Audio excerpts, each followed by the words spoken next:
Selama sebulan terakhir, Limulas pengasuh. Anak harus dirawat di rumah sakit karena gigitan seorang balita berusia di polas tebulan. Dan pengasuh Kasiplas baru saja berlari keluar dari rumah mewah keluarga Pratama. Dengan darah mengalir dari lengan kanannya. Bagas Pratama berdiri di jendela ruang kerjanya sambil melihat wanita itu lari panik menuju gerbang utama.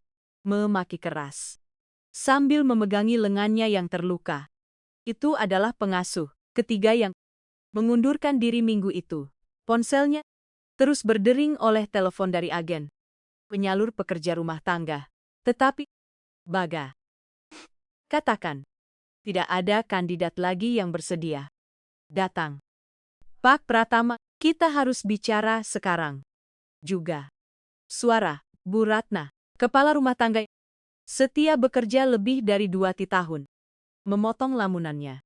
Selama ini Bagas belum pernah melihat wanita Sasita tahun itu setegang sekarang. Ada apa lagi? Tanya Bagas lelah. Tentang Rafa. Keadaannya makin parah setiap hari. Pagi ini dia menggigit tukang kebun saat pria itu mencoba menyapanya. Kemarin dia juga mencoba menggigit dokter anak ketika diperiksa sah. Bagas berbalik perlahan. Mata gelapnya memantulkan kelelahan. Seorang pria yang berbulan-bulan tidak pernah tidur lebih dari 3 jam berturut-turut. Di usia Tantari 2 tahun, ia adalah CEO termuda dari perusahaan teknologi bernilai miliaran rupiah. Nah, semua keberhasilan itu terasa tidak berarti saat ia tak mampu mengendalikan anak kandungnya sendiri. Di mana? Rafa sekarang? Dikunci di kamarnya, Pak. Dia menangis sejak pengasuh tadi pergi. Saya sudah beberapa kali mencoba mendekat. Bu Ratna tanpa sadar menyentuh plester kecil di pergelangan tangannya. Dia juga mencoba menggigit saya. Bagas mengusap rambut hitamnya dengan frustrasi. Sejak istrinya Almira Putri meninggal dalam kecelakaan lalu lintas, ketika Rafa baru berusia 1 bulan, balita itu berubah semakin agresif. Para psikolog anak berbicara tentang kehilangan dini dan gangguan keterikatan, tetapi tak satupun teori. Mereka memberi jalan keluar nyata. Pak, kalau saya boleh memberi saran, lanjut Bu Ratna hati-hati. Mungkin kita perlu mempertimbangkan pusat terapi khusus di Bandung. Mereka menangani anak-anak dengan kasus berat, seperti Rafa. Ucapan itu menghantam Bagas seperti palu. Berpisah dari anaknya, satu-satunya kenangan yang tersisa dari Almira terasa tak tertahan. Kan? Namun, ia juga sadar keadaan sekarang tak mungkin terus begini. Saat itu tangisan memilukan Rafa kembali menggema dari lantai atas. Bagas mengenali suara itu. Bukan tangisis. Lapar, bukan mengantuk. Bukan sakit fisik. Itu adalah kemarahan, frustrasi, dan luka batin yang terkumpul di dada seorang anak kecil yang bahkan belum lancar bicara. Petugas kebersihan baru sudah datang? Tanya Bagas berusaha mengalihkan pikiran sambil berjalan ke... Sudah Pak. Sekar, Ayudita, Wartahun. Agen sangat merekomendasikannya. Sekar Sasan sedang bekerja di sayap timur rumah. Bagas hanya mengangguk tanpa fokus. Dalam beberapa bulan terakhir, sudah kehilangan hitungan berapa banyak pekerja yang datang dan pergi dari rumah itu. Kebanyakan hanya bertahan beberapa hari sebelum meminta pindah karena tidak tahan dengan tangisan balita itu yang... Ia menaiki tangga marmer 2 anak tangga, sekaligus mengikuti suara tangis yang seolah menembus dinding. Saat tiba di lorong lantai 2, ia berhenti di depan pintu kamar Rafa. Beberapa detik ia hanya berdiri di sana, dengan tangan di gagang pintu, mengumpulkan keberanian untuk sekali lagi menghadapi tatapan penuh penolakan dari anaknya sendiri. Ketika akhirnya ia membuka pintu. Kamar itu persis seperti yang ia bayangkan. Mainan berserakan di lantai, beberapa hancur karena luapan emosi anak kecil itu. Dan Rafa berdiri di ranjang bayinya, sambil mencengkeram jeruji, seperti tahanan mungil dengan wajah merah, karena terlalu lama menangis. Saat Rafa melihat ayahnya, tangisnya justru semakin keras.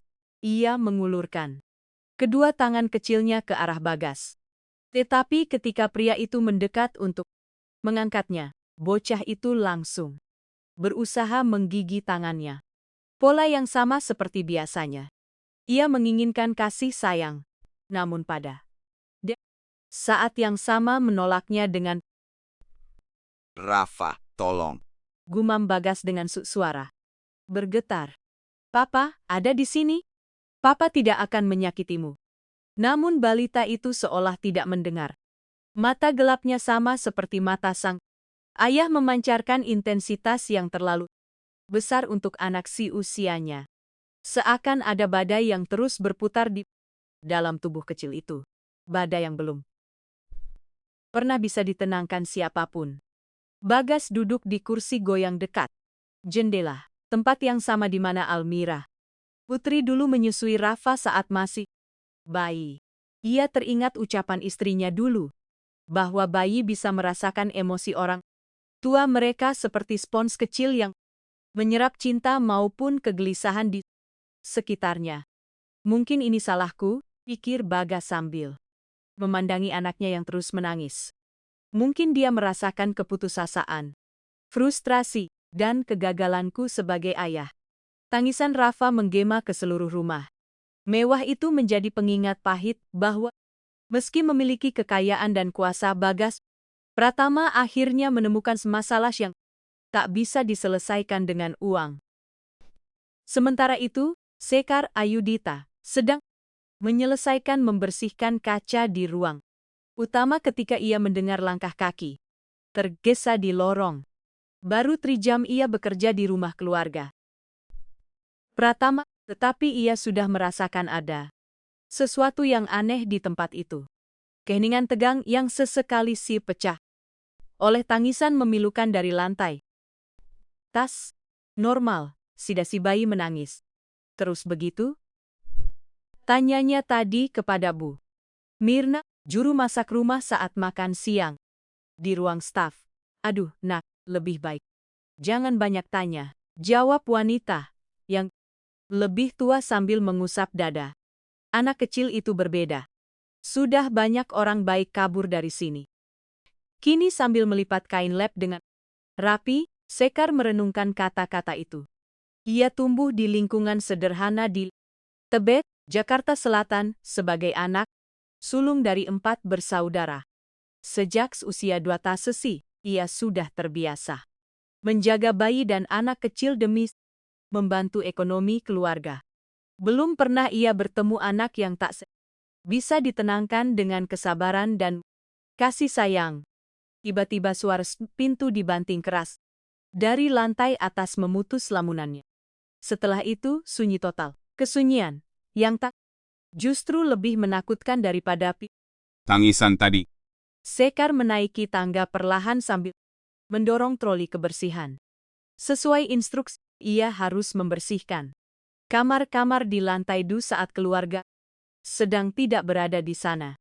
Bu Ragnas sudah memperingatkannya secara khusus agar menghindari kamar bayi, tetapi rasa penasaran dan naluri keibuannya mendorongnya terus maju. Saat tiba di lorong atas, ia berhenti di depan pintu yang sedikit terbuka. Dari celah pintu terlihat sebagian kamar. Anak dengan dinding biru langit, bergambar awan putih, ranjang bayi kayu, ukir, dan mainan berserakan di atas karpet lembut. Kamar yang akan membuat anak manapun iri. Namun, entah mengapa, suasananya terasa muram. Tiba-tiba terdengar bunyi benda jatuh dari dalam. Sekar mendorong pintu perlahan, lalu mengintip. Apa yang dilihatnya membuat napasnya tertah. Seorang bocah kecil memakai piu bergambar beruang berhasil memanjat Keluar dari ranjang bayinya dan kini duduk di lantai dikelilingi buku-buku yang tampaknya ia lempar dari rak rendah. Di dekatnya, Marcos Sotero estava de pen umbral como olos muito abertos observando presencia diosa. Dormindo tranquilamentos bracos. Sorceptielnos.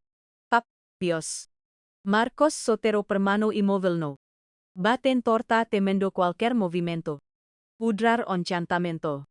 Havia ditolak meses esperando ver examen. Aquela cena soilho dormindo tranquilo. Sem lágrimas. Luya levantar para el expresa culpa. Levemente chorazas. Senor Sotero midulito. Searui. Mas hoy barulho talvez Marcos argumen. Pidindos, silencioando. Finalmente menteu sayuomo susu. ¿Ha cuánto tempo él está dormindo? Hacimos 2 minutos. Smin. Senhor adoros. Nentamentar. Observan orosto de joy. Era primera mes templar. Frustra. Sean, historia. Sim, senhor. Adupatinho amarelo procura amamai. Marcos olos por momento. Ilumar. Historia para ando nacido. Serum. Forma posuntar. Coma. Dona meno problemas de comportamento. Masigo se bebe normal. Marcos ha estudiado atentamente pelas. Primera vez. Aparentaba anos. Inya Castanho preso rabo di chaval. Pratico eolos verdes iradia sinceridade. Vestia uniforme padra odas funcionarias. Domestias mas algo mas surana forma.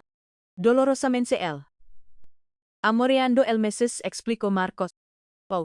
Sada. Desda kuim. Disenvolvi agresivalente. Mordeu quimulas babas 3 médicos agernanta. Ojardiro praticamentos proximam. Luya franowenho pro sandu. Sosen horido sade. Seja agresividade de verdad mas medo. Medo.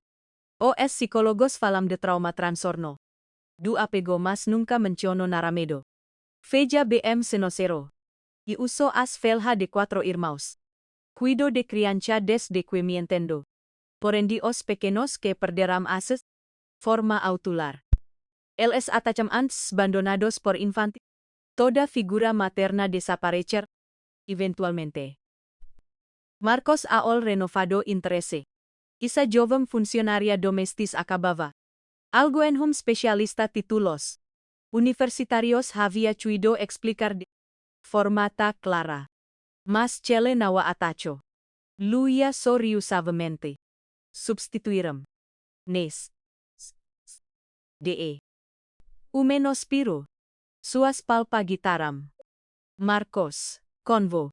Contra opo de chino dormindo. Iso impossible murmuró Marcos ma. Para si mes. Bocah kecil itu memiliki rambut hitam. Keriting yang menempel di dahinya, karena keringat akibat terlalu lama menangis. Pipinya memerah dan matanya bengkak. Tetapi ada sesuatu di wajahnya yang bukan kemarahan maupun rengekan manja. Dengan pengalaman panjang merawat anak-anak, sekaras Yudita langsung mengenali apa yang ia lihat kesepian, yang sangat dalam dan kebingungan. Hai, anak kecil, bisik Sekar sambil melangkah perlahan masuk ke kamar. Sedang apa kamu duduk sendirian di lantai begitu? Bocah itu mengangkat wajah menatapnya. Sesaat mereka saling memandang dalam diam. Sekar melihat mata anak itu. Berwarna coklat pekat, sama seperti si milik Bagas Pratama, tetapi jauh lebih rapuh dan penuh luka. Siapa namamu, sayang? Tanya Sekar sambil berjongkok beberapa meter jauhnya agar tidak menakutinya. Tentu saja bocah itu tidak menjawab.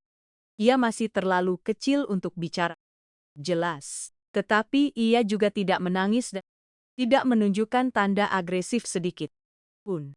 Ia hanya menatap Sekar dengan perhatian yang tak biasa untuk usianya.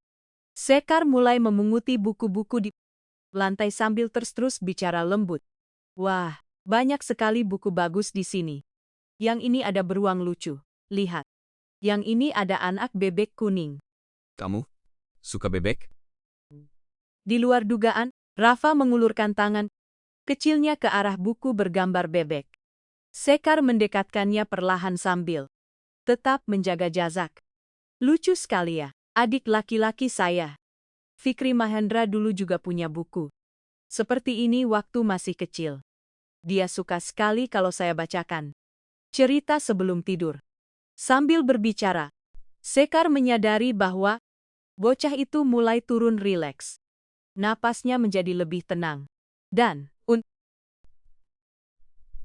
sejak ia masuk kamar, anak itu tidak lagi tampak seperti hewan kecil yang ketakutan. Mau saya ceritakan kisah anak bebek? Ini? Tanya Sesar. Lalu duduk di lantai. Dengan jarak aman. Rafa mengangguk pelan. Hati Sekar tersentuh.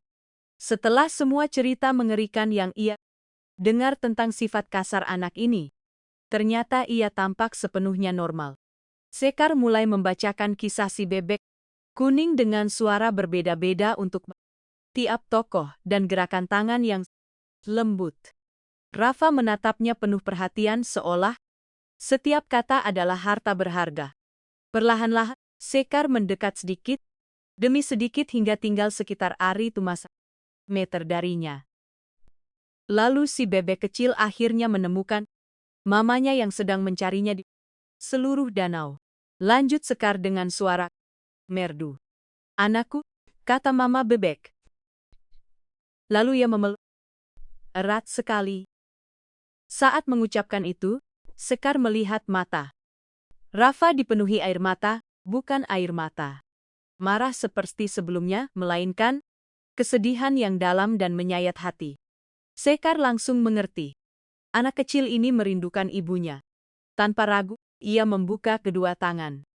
Mari sini, nak kecil. Pelukan bisa menyembuhkan sedih. Rafa menatapnya selama beberapa detik, yang terasa sangat lama. Ia merangkap mendekat dan menyusup ke pelukan Sekar. Wanita muda itu memeluknya penuh kasih, merasakan tubuh kecil yang tadinya tegang kini benar-benar lemas tenang di dadanya. Tenang ya, sayang. Semua akan baik-baik saja, bisiknya. Sambil mengusap rambut keriting lembab, itu, Sekar ada di sini bersamamu. Untuk pertama kalinya setelah berbulan-bulan, rumah keluarga Pratama dipenuhi keheningan yang damai. Bocah kecil itu tertidur di pelukan Sekar, bernapas lembut dengan wajah tenang yang mengsubah seluruh ekspresinya. Sekar tetap diam, mengayun tubuh mungil. Itu perlahan. Ketika ia mendengar langkah kaki di lorong jantungnya berdegup kencang karena sadar ia telah melanggar perintah langsung dari Bu Ratna. Tetapi ketika ia menoleh ke arah pintu, pemandangan yang dilihatnya membuatnya. Para dokter mengatakan Rafa membutuhkan terapi bertahun-tahun, bahkan mungkin. Mereka juga sempat menyarankan pusat perawatan khusus. Sekar Ayudita tak mampu menyembunyikan keterkejutannya dan Bagas Pratama menangkap jelas nada keberatan wajahnya. Pak Pratama, dengan segala hormat Rafa, tidak perlu dijauhkan dari ayahnya. Dia hanya perlu merasa aman bahwa dirinya tidak akan ditinggalkan lagi.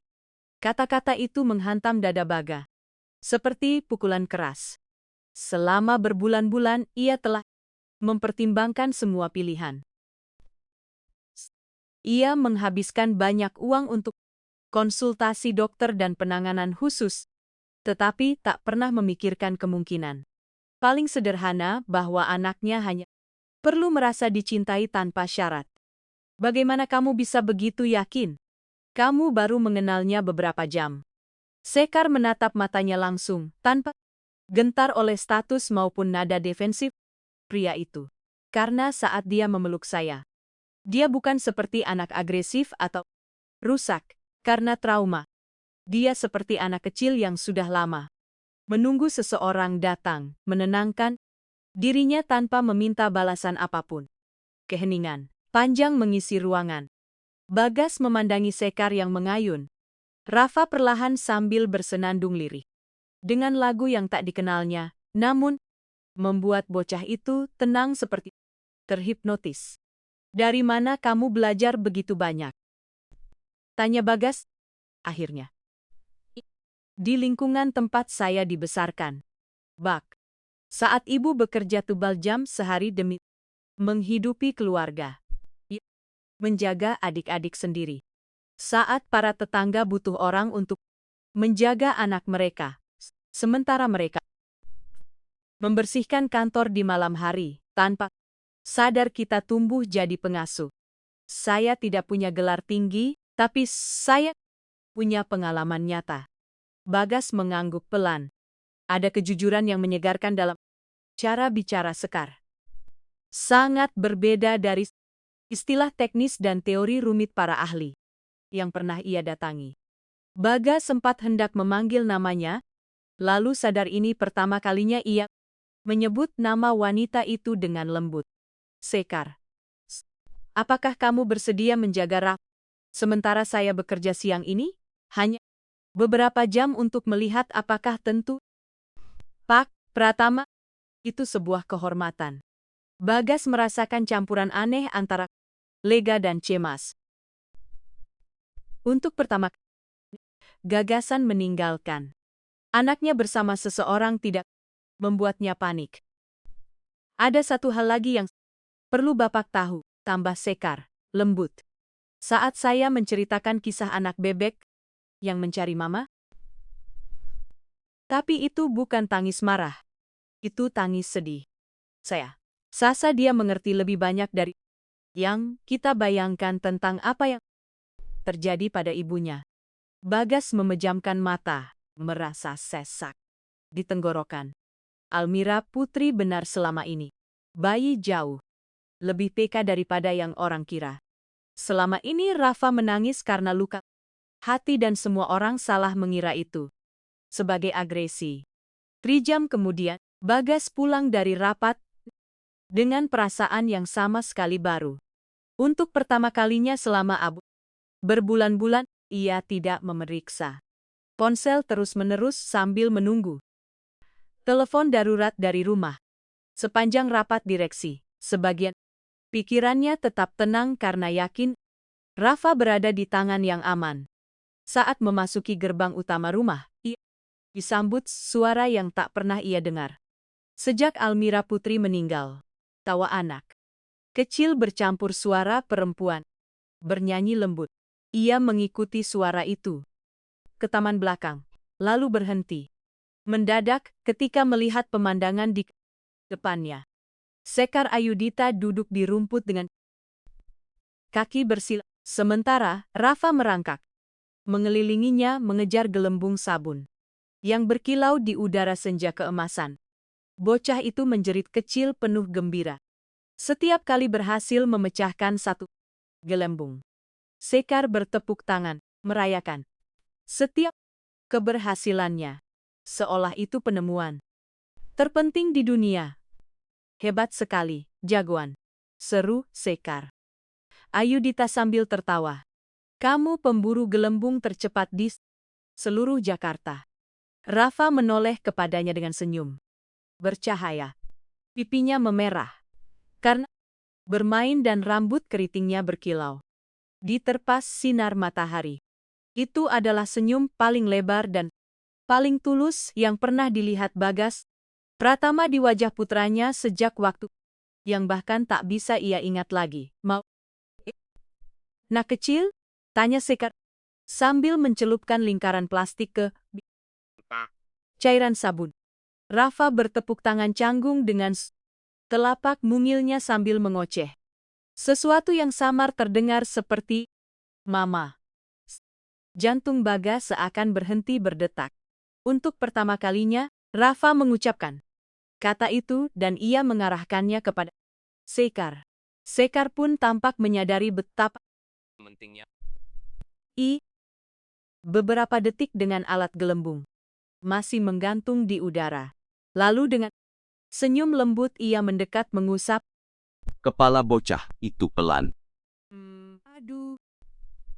Pintarnya. Kamu Ucapnya dengan suara bergetar haru. Papa pasti bangga sekali saat tahu kamu. Sudah mulai bicara. Bagas berdehem perlahan untuk menunjukkan kehadirannya. Sekar sedikit terkejut dan hendak, tetapi ia memberi isyarat agar wanita itu tetap duduk. Tidak usah berdiri. Tolong. Saya tidak ingin merusak pemandangan. Ini, katanya sambil menatap suasana. Indah itu dengan campuran kagum dan sesuatu yang belum berani ia sebut. Harapan.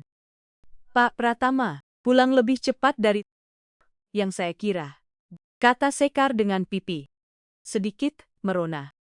Semoga Bapak tidak keberatan kami. Hari ini sangat cerah dan Rafa kelihatannya ingin menghirup udara segar. Bagaimana keadaannya? Tanya Bagas. Dilan. Luar biasa. Dia tidur 2 jam penuh setelah Bapak pergi. Saat bangun, dia menghabiskan bubur bayi. Tanpa rewel dan bahkan mencoba memegang sendok sendiri. Setelah itu, kami bermain balok susun di ruang utama. Selalu setengah jam lalu kami Bagas duduk di salah satu kursi besi di sekitar meja taman, memperhatikan Rafa yang masih mengejar gelembung dengan tekad khas anak kecil. Boleh saya bertanya sesuatu? Hal pribadi? Tentu. Apakah kamu punya anak? Sekar menggeleng. Bayangan tipis melintas di wajahnya. Tidak. Saya belum pernah menikah. Sebagian besar hidup saya habiskan merawat adik-adik dan membantu keluarga secara ekonomi. Soal anak, saya selalu berpikir itu akan datang nanti saat keadaan lebih baik. Tapi jelas, kamu punya bakat. Pernah berpikir kuliah jadi guru atau pendidik anak? Sekar tertawa pelan tanpa pahit sedikit pun. Pak Pratam, Kalau keluarga bergantung pada setiap rupiah yang kamu hasilkan untuk bayar sewa dan makan. Impian kuliah biasanya harus ditunda. Saya lulus SMA sambil bekerja sore hari di tempat penitipan anak dekat rumah. Dalam 2 tahun di sana, saya belajar tentang anak-anak lebih banyak daripada yang bisa diajarkan buku manun. Bagas mengangguk, merasa sedikit malu dengan pertanyaannya. Dunia penuh privilege yang ia jalani sering membuatnya lupa pada kenyataan hidup kebanyakan orang. Saat itu Rafa merangkak langsung menuju ayahnya. Sesuatu yang sudah berbulan-bulan tidak pernah ia lakukan dengan sukarela. Bagas menahan napas, menunggu penolakan. Seperti biasanya. Namun, di luar dugaan, bocah itu berdiri. Sambil memegangi celananya dan menatapnya dengan rasa ingin tahu, bukan permusuhan. Halo, jagoan kecil. Gumam Bagas dengan suara gemetar. Rafa mengoceh tak jelas lalu menunjuk arah Sekar seolah sedang memperkenalkannya kepada sang ayah. Iya, nak, kata Bagas dengan mata berkaca-kaca. Sekar memang sangat istimewa ya. Sekar mendekat dan duduk di rumput di mereka. Tahu tidak apa yang saya perhatikan hari ini, Pak Pratama? Rafa sangat cerdas untuk usianya. Dia menyelesaikan puzzle yang biasanya sulit bagi anak usia 2 tahun dan dia punya konsentrasi luar biasa kalau tertarik pada sesuatu.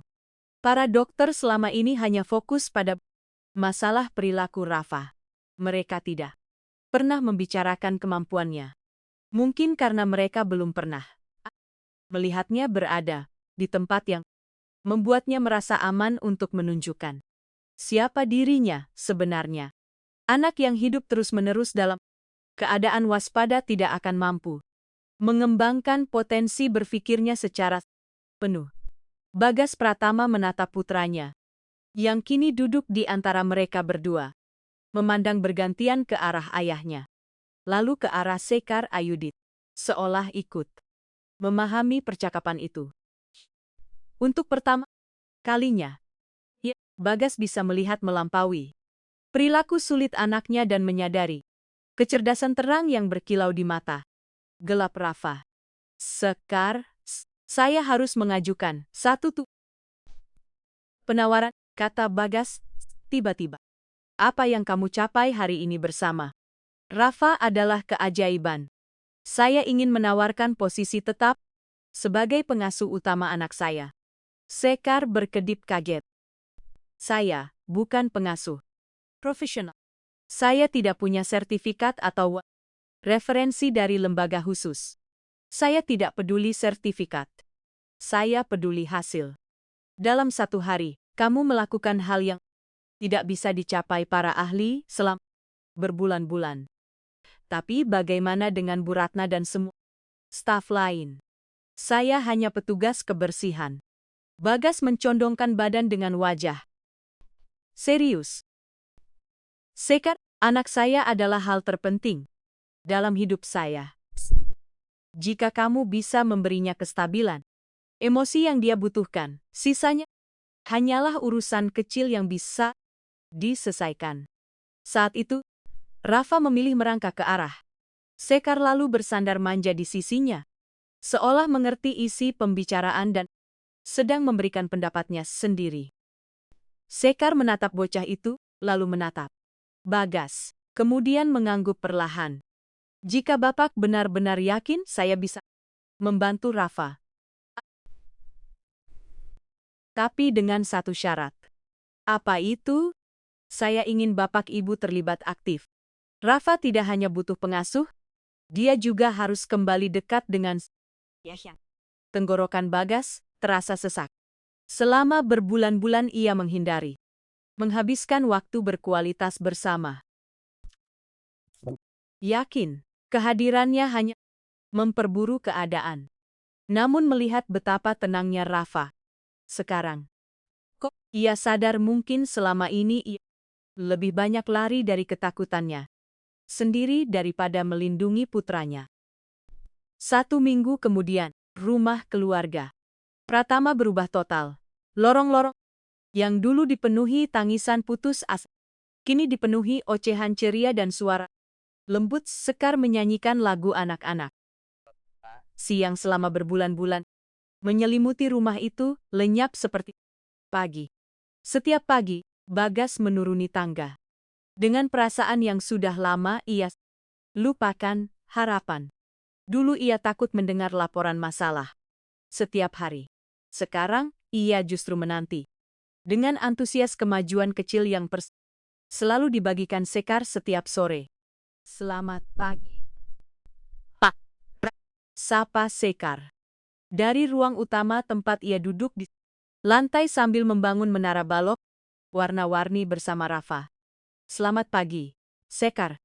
Bagaimana pagi ini keadaan arsitek kecil kita? Sekar tersenyum sambil menunjuk bangunan goyah yang dibuat Rafa hampir tanpa bantuan. Hari ini dia berhasil membuat menara 6 balok tanpa jatuh. Kemarin baru 3. Koordinasi motoriknya berkembang setiap hari. Bagas berlutut di samping mereka dan memperhatikan putranya menaruh balok kuning di atas balok merah dengan hati-hati. Konsentrasi di wajah mungil itu begitu kuat dan ketika bangunan itu tetap berdiri, Rafa bertepuk tangan dengan bangga. Hebat jagoan, seru Bagas. Hadiahnya adalah senyum bercahaya dari sang anak. Sungguh luar biasa bagaimana momen sederhana yang dulu terasa mustahil kini mengalir begitu alami antara ayah dan anak.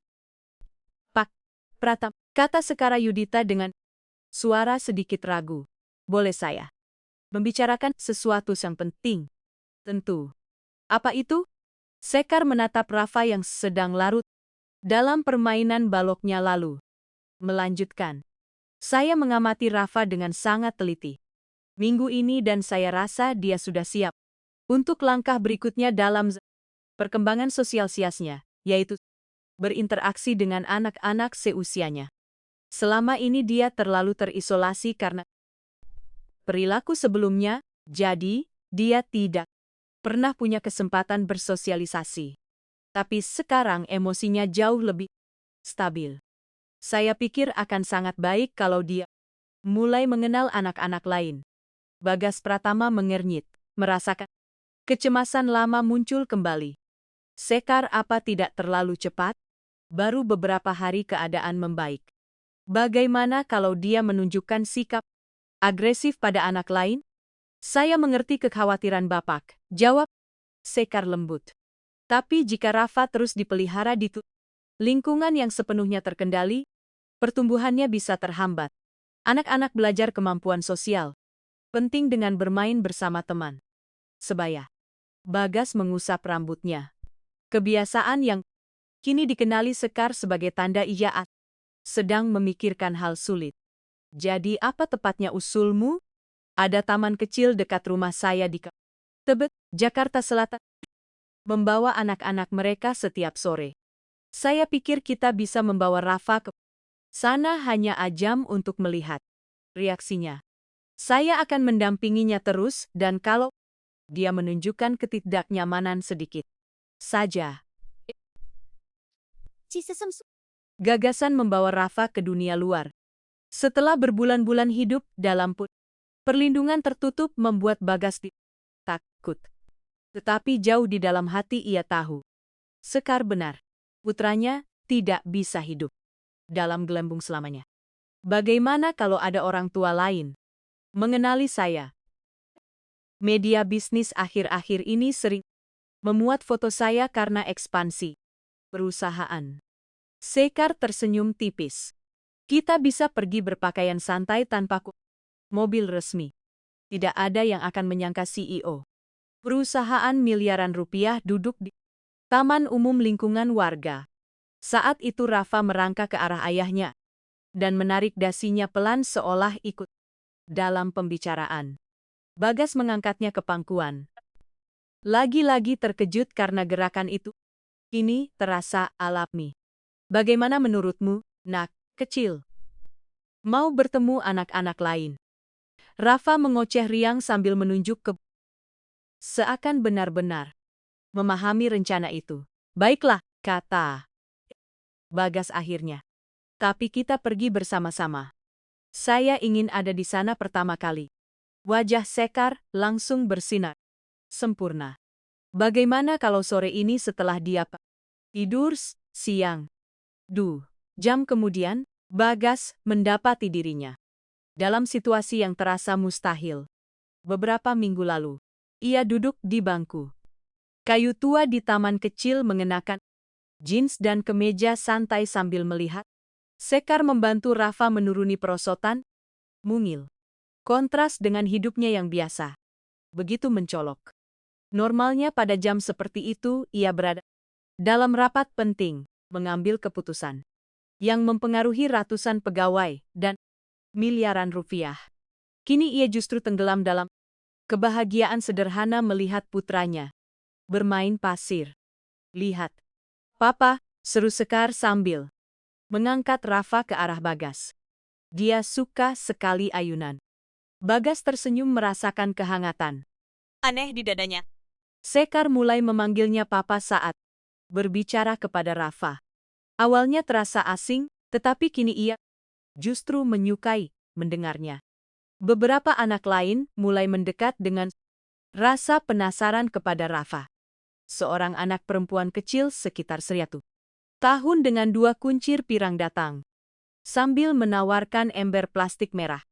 Tubuh Bagas langsung menegang, siap bergerak jika Rafa menunjukkan agresi.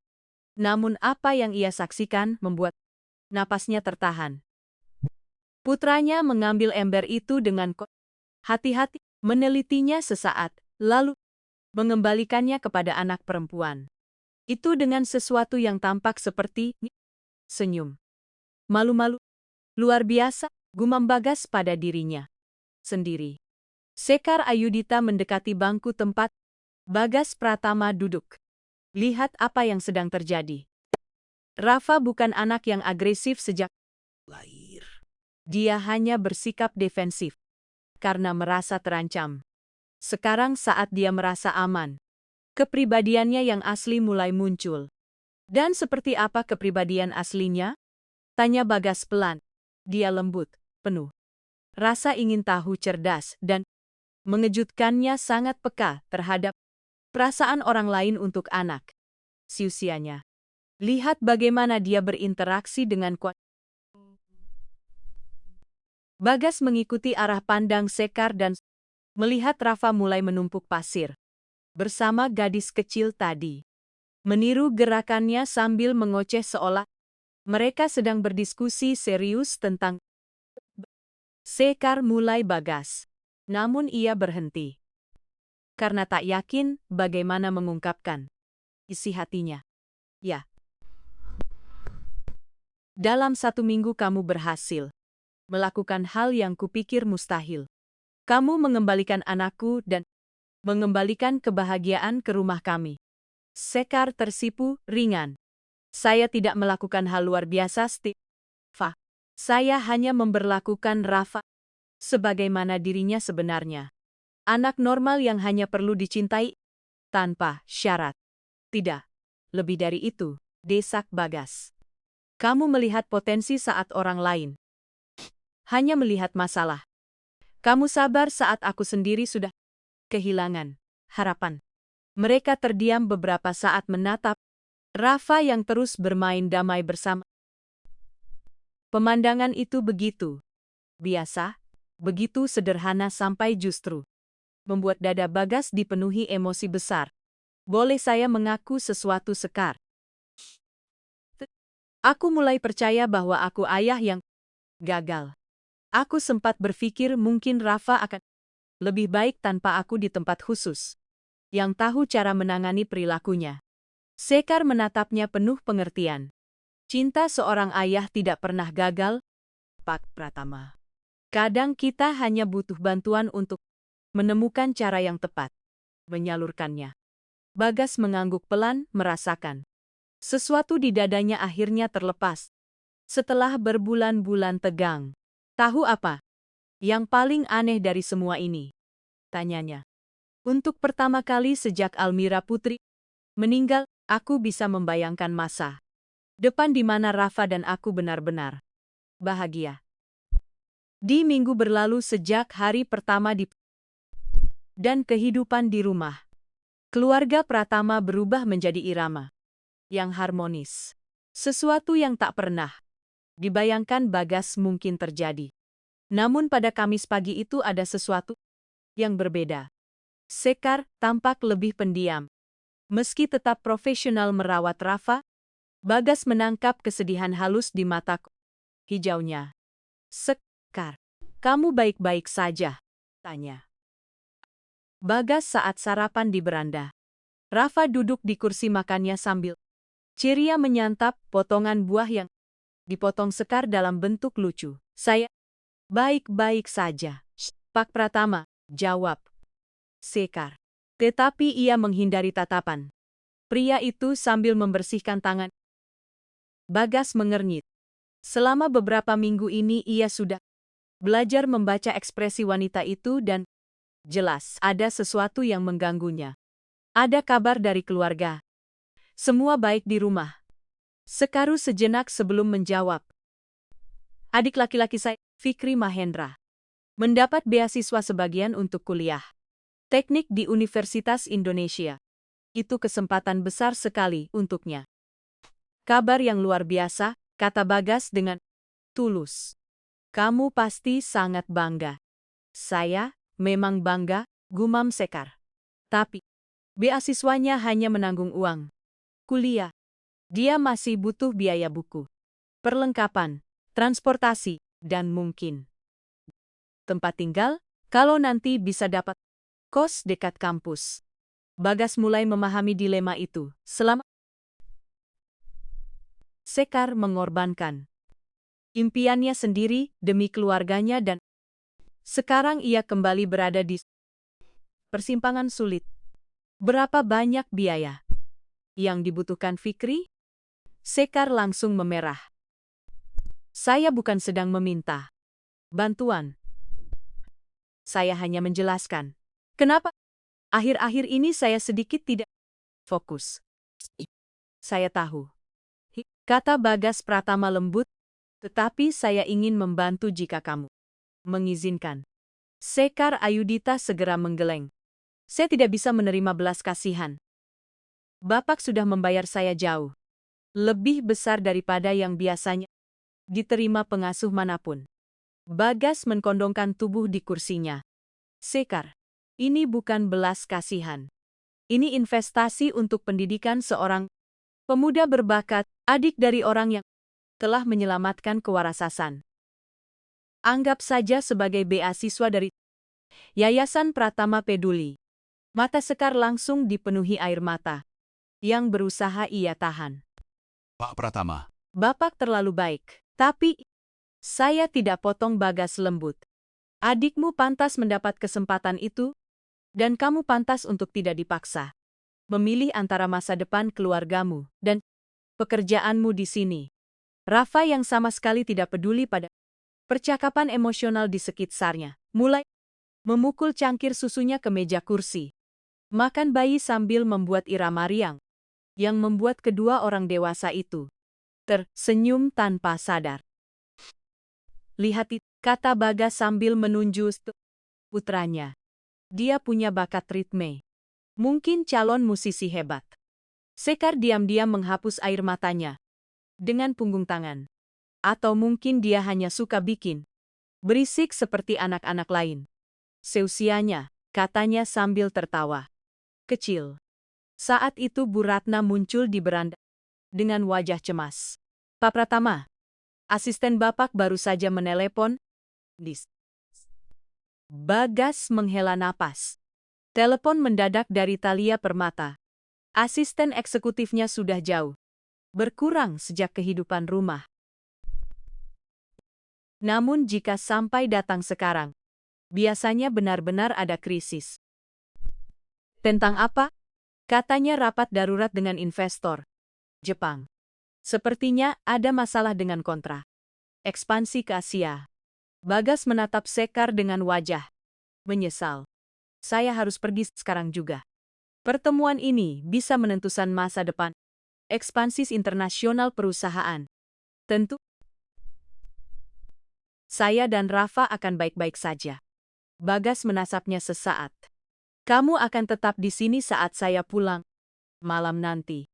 Sekar mengangguk, tetapi ada bayangan singkat di wajahnya yang tak mampu ia. Jam kemudian, Bagas pulang dalam keadaan kelelahan mental. Pertemuan dengan investor Jepang berlangsung sangat keras, menuntut seluruh konsentrasi dan kemampuan diplomasi demi menyelamatkan kontrak bernilai miliaran rupiah. Selama bertahun-tahun kemenangan profesional seperti itu adalah satu-satunya sumber kepuasan hidupnya. Kini satu-satunya hal yang ia inginkan hanyalah pulang dan melihat senyum Rafa serta Sekar. Namun, saat memasuki rumah mewah keluarga Pratama, ia disambut heningan yang tidak biasa. Biasanya jam segini Rafa sedang makan malam sambil mendengar Sekar bercerita atau bernyanyi.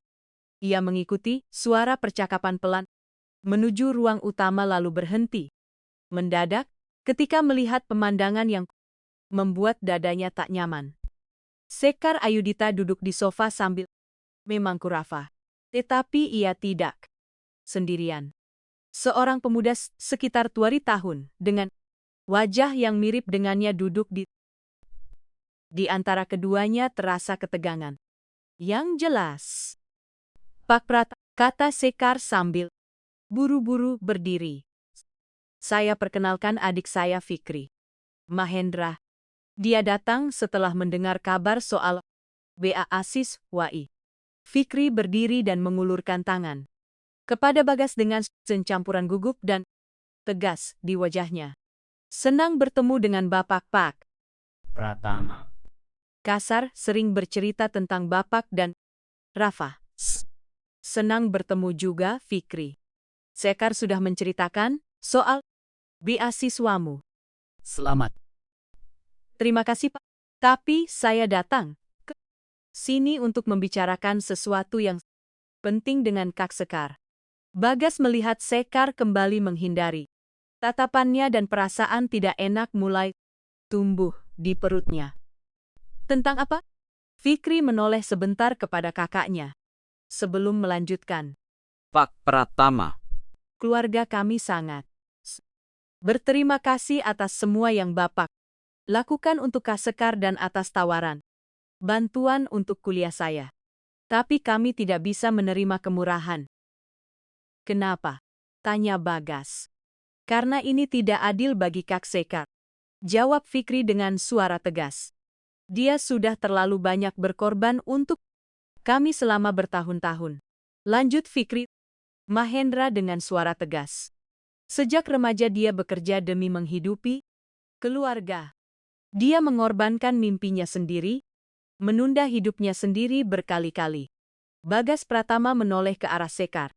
Ayudhita yang menunduk menatap lantai, sambil mengayun, Rafa perlahan di... Saya tidak mengerti apa masalahnya. Masalahnya, sambung Fikri.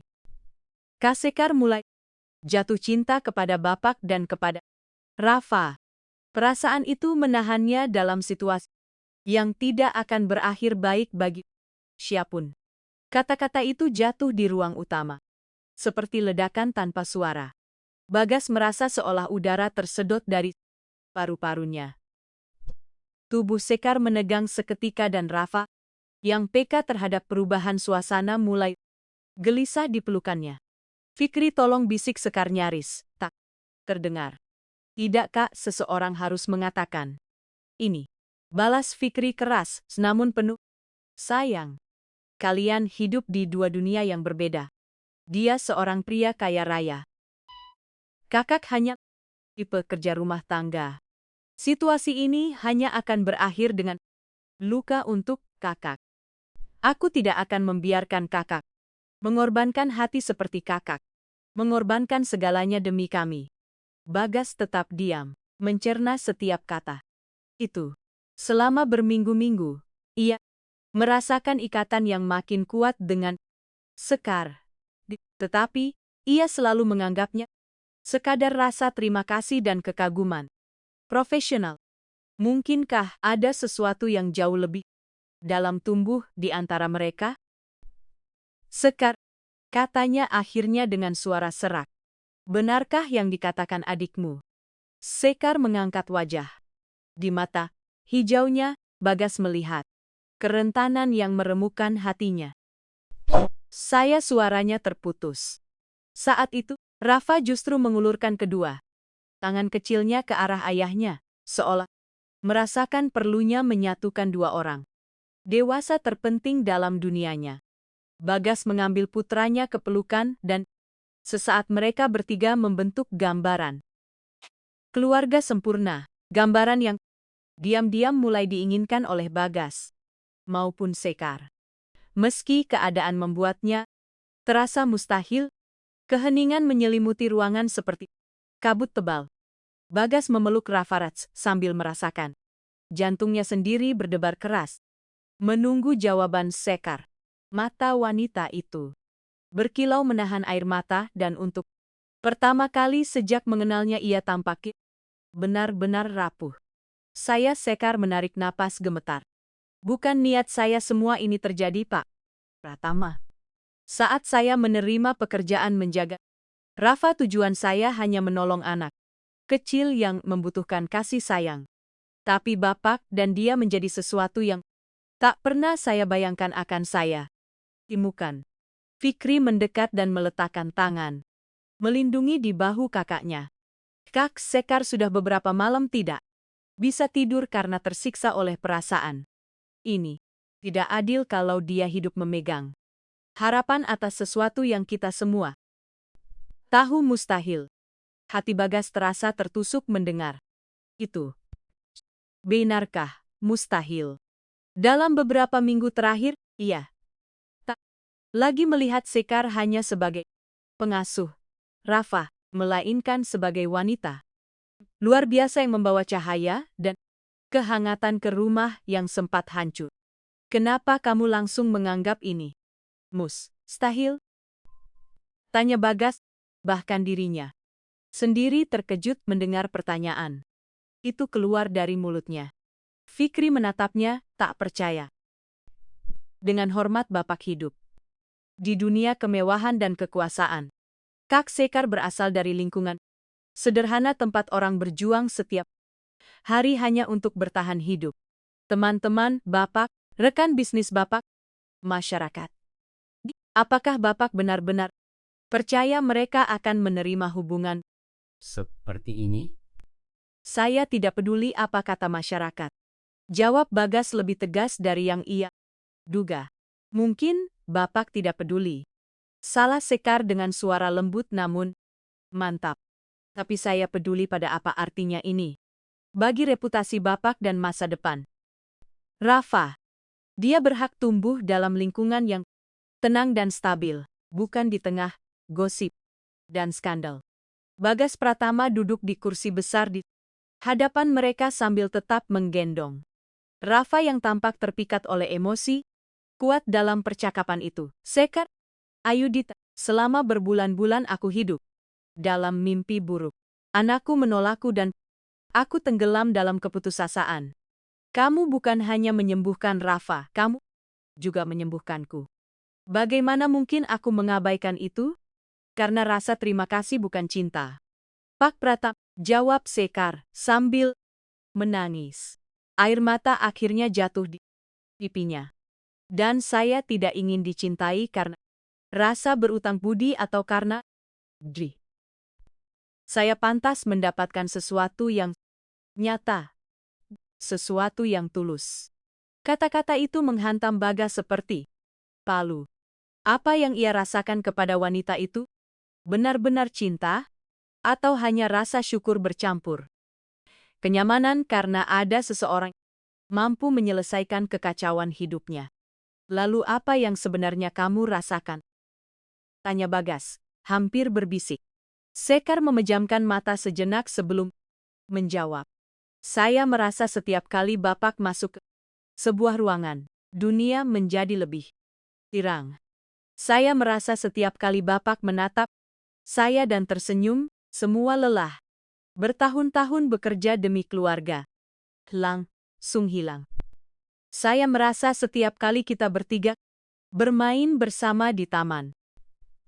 Saya menjalani hidup yang selalu saya impikan. Tapi tak pernah saya percaya bisa saya miliki. Dada Bagas seakan pecah oleh pengakuan itu. Yang ia rasakan bukan sekadar syukur. Itu jauh lebih dalam, lebih menakutkan, dan lebih syah. Tapi saya juga takut. Lanjut Sekar dengan suara gemetar. Takut kalau semua ini hanya mimpi indah yang akhirnya melukai kita semua. Takut Bapak bosan bermain keluarga, bahagia dengan seorang pekerja rumah. Takut Rafa tumbuh besar tanpa mengerti sista sebenarnya saya dalam hidupnya. Seolah memahami bahwa mereka sedang membicarakannya. Rafa menoleh dari pelukan ayahnya lalu mengulurkan kedua tangan ke arah Sekar sambil mengucapkan dengan jelas, Mama, lihat, kata Fikri. Mahendra lembut namun tegas. Anak itu sudah menganggap Kak Sekar sebagai ibunya. Apa yang akan terjadi kalau semua ini berakhir? Saat Bapak menikah dengan perempuan dari kalangan Bapak sendiri dan Kak Sekar harus pergi. Rafa akan kehilangan sosok ibu sekali lagi dan Kak Sekar tidak akan pernah pulih. Bagas menatap putranya yang terus mengulurkan tangan ke arah Sekar tanpa henti. Kenyataan dalam kata-kata Fikri menghantamnya dengan brutal. Sekar mendekat dan mengambil Rafa. Bocah itu langsung menyandar di lehernya. Sambil menggenggam sejumput rambut, wanita itu dengan tangan kecilnya. Pak Pratama, kata Sekar dengan suara gemetar namun lebih tegas. Saya rasa Fikri benar. Situasi ini sudah terlalu rumit secara mungkin lebih baik Bapak mencari pengasuh profesional lain untuk Rafa. Kamu ingin mengundurkan diri? Tanya Bagas. Panik sungguhan terdengar dalam suaranya. Saya sedang berusaha melindungi kita semua dari luka yang lebih besar di masa Depan. Bagas berdiri mendadak sambil mengacak. Rambutnya frustrasi. Dalam 2 bulan, kamu melakukan hal yang gagal dicapai terapi profesional. Selama berbulan-bulan. Rafa bahagia, sehat, berkembang normal. Bagaimana mungkin aku? Karena kadang mencintai seseorang berarti melakukan yang terbaik untuk orang itu, bukan yang kita inginkan untuk diri sendiri. Jawab Sekar sambil mencium lembut dahi Rafa. Kata Fikri. Saya tahu, ini berat bagi Bapak juga. Tapi kakak saya sudah menghabiskan seluruh hidupnya merawat orang lain. Sekali ini saja seseorang harus merawat dia. Bagas menatap keduanya, merasa seperti sedang kehilangan sesuatu yang baru saja mulai ia pahami nilainya. Bagaimana kalau aku tidak peduli pada perbedaan status sosial? Tanyanya, putsus, asa. Bagaimana kalau aku siap menghadapi skandal apapun dan semua kritik? Sekar menatapnya dengan campuran cinta dan kesedihan yang menyayat hati Pak Pratama. Bapak mengatakan itu sekarang karena sedang terbawa perasaan. Tapi ketika kenyataan datang, ketika rekan bisnis, Bapak mulai mempertanyakan keputusan-keputusan Bapak. Ketika media gosip menulis berita tentang pria kaya dan pekerja rumah tangga. Ketika para orang tua di sekolah Rafa nanti berbisik-bisik tentang pilihan Bapak. Apakah Bapak masih akan merasakan hal yang sama? Lanjut, sekarang Yudita Liri. Bagas Pratama ingin membantah, ingin meyakinkannya bahwa semua itu tidak penting, tetapi kata-kata tersangkut di tenggorokannya. Sekar benar mempertanyakan apakah perasaannya akan tetap kuat di bawah tekanan sosial. Aku perlu berpikir. Akunya akhirnya. Semua ini terlalu berat. Sekar mengangguk dengan mata penuh pengertian dan luka. Sementara itu, saya rasa lebih baik saya mengambil cuti beberapa hari. Itu akan memberi kita berdua jarak dan waktu untuk memutuskan apa yang benar. Lalu siapa yang akan menjaga Rafa? Tanya. Bagas panik. Bu Ratna bisa menggantikan sementara. Rafa mengenalnya dan sekarang dia sudah lebih stabil secara emosional. Bagas merasa dunia yang susah payah dibangunnya kembali sedang runtuh untuk kedua kalinya. Namun saat melihat wajah tegas Sekar, ia tahu tak ada argumen yang bisa mengubah keputusan itu. 5 hari berlalu sejak Sekar meninggalkan rumah keluarga Pratama dan Bagas hidup dalam neraka yang ia ciptakan sendiri. Rafa kembali menjadi mudah marah, meski tidak separah dulu. Ia menangis memanggil Sekar, mengoceh, mencari namanya, dan menolak setiap usaha Bu Ratna untuk menenangkannya. Bagas duduk di ruang kerja, berpura-pura meninjau laporan keuangan ketika ia mendengar langkah kaki yang dikenalnya mendekat di lorong. Selamat pagi, Pak Pratama, ujar Thalia Permata sambil masuk membawa tablet. Dengan ekspresi efisien seperti biasa. Kita perlu meninjau agenda minggu depan. Dan ada beberapa hal mendesak. Thalia telah bekerja dengannya selama 5 tahun. Bagas tahu ia wanita yang cerdas. Usianya terati tahun, lulusan magister bisnis dari universitas ternama, berasal dari keluarga mapan dan jasanya sangat penting dalam pertumbuhan perusahaan. Ia juga cantik, elegan, dan tepat. Seperti tipe perempuan yang masyarakat harapkan untuk dipasangkan dengannya. Seni makan siang dengan direksi investasi Helvetia Asia mulai Thalia. Selasa ada rapat luar biasa Dewan Direksi untuk meninjau angka kuartal 3. Suaranya perlahan memudar di telinga Bagas saat ia menatap wanita itu. Dengan objektif, selama bertahun-tahun ia sadar akan tatapan lama yang sering diberikan. Thalia, senyum yang bertahan sedikit, lebih lama dari sewajarnya, dan alasan-alasan kecil yang dibuatnya untuk bekerja lembur bersamanya. Talia, boleh saya bertanya hal pribadi? Wanita itu berkedip kaget karena arah pembicaraan berubah mendadak. Pak Pratama, kalau saya mengajakmu makan malam, apakah kamu mau? Wajah Talia langsung bersinar dengan senyum bahagia yang berusaha ia sembunyikan dengan profesionalisme. Itu akan menjadi kehormatan, Pak Pratama. Bagas menghela napas perlahan. Betapa mudahnya semua ini. Talia berbagi ambisi yang sama dan cocok sempurna dengan lingkaran sosialnya. Sekarang, ia adalah pilihan paling masuk akal. Malam ini saya kirim mobil menjemputmu. Saya akan pesan meja khusus. Setelah Talia, Bagas bersandar di kursi kulitnya dan merasa anehnya kosong, meski baru saja mengambil keputusan yang tampaknya sangat masuk akal. Sore itu saat pulang ke rumah ia mendapati Rafa duduk di lantai ruang utama sambil mendorong mainan dengan lesu, tanpa semangat seperti biasanya. Bu Ratna duduk di dekatnya menatap penuh kekhawatiran seorang ibu. Bagaimana keadaannya hari ini? Lebih baik dari kemarin, Pak, jawab Bu. Tapi, dia masih mencari Sekar. Pagi ini dia merangkak ke kamar Sekar, Ayudita dan duduk lama di depan pintunya, seolah menunggu dia muncul. Lanjut Bu Ratna pelan, hati Bagas Pratama terasa ditusuk rasa bersalah.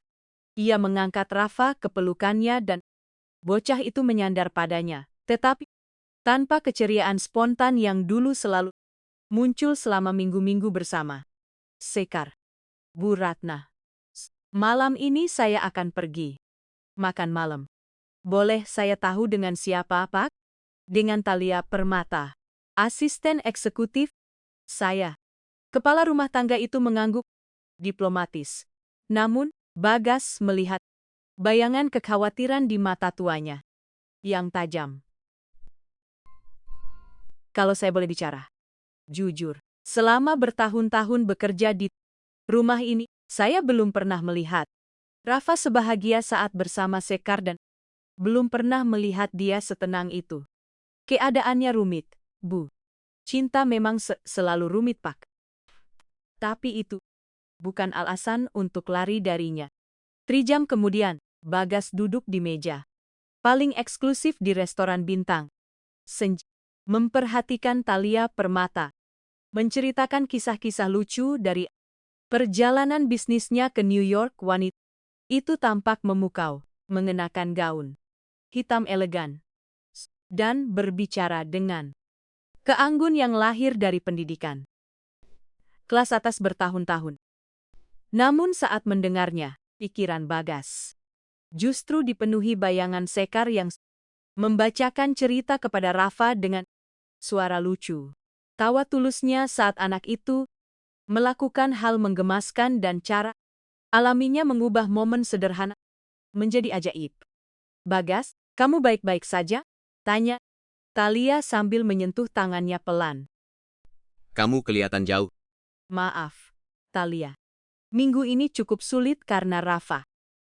Saya mengerti. Anak kecil memang bisa sangat menyita tenaga. Kalau nanti kita menikah, kita bisa mempertimbangkan pengasuh, tinggal di rumah penuh waktu. Jadi, kamu bisa lebih fokus pada perusahaan.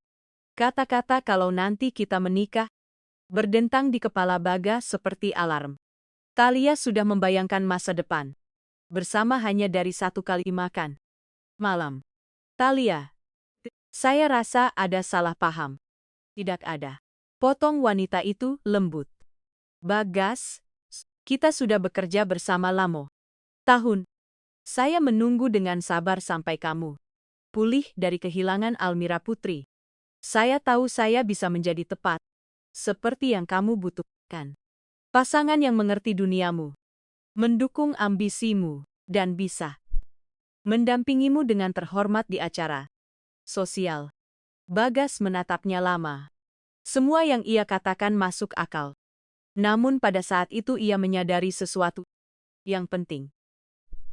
Ia tidak merasakan apapun padanya selain hormat profesional dan simpati dangkal. Talia, kamu perempuan luar biasa, tapi kamu jatuh cinta pada pekerja rumah tangga itu. Sambung Talia dengan senyum yang tak sampai ke mata. Ya, saya tahu. Gosip bergerak cepat di lingkaran kecil. Seperti dunia kita. Bagas terdiam. Terkejut oleh keterus-terangannya. Sejak kapan kamu tahu? Sejak seminggu lalu. Sepupu saya Nadia Lestari tinggal dekat rumahmu dan melihat kamu berjalan-jalan di taman bersama Sekar dan Rafa. Saya pikir mungkin itu hanya fase sesaat. Tapi ketika kamu mengajak saya makan malam hari ini, saya tahu kamu sedang mencoba meyakinkan diri bahwa kamu bisa melupakan dia. Bagas bersandar di merasa seluruh dirinya terbaca jelas. Sebegitu jelasnya.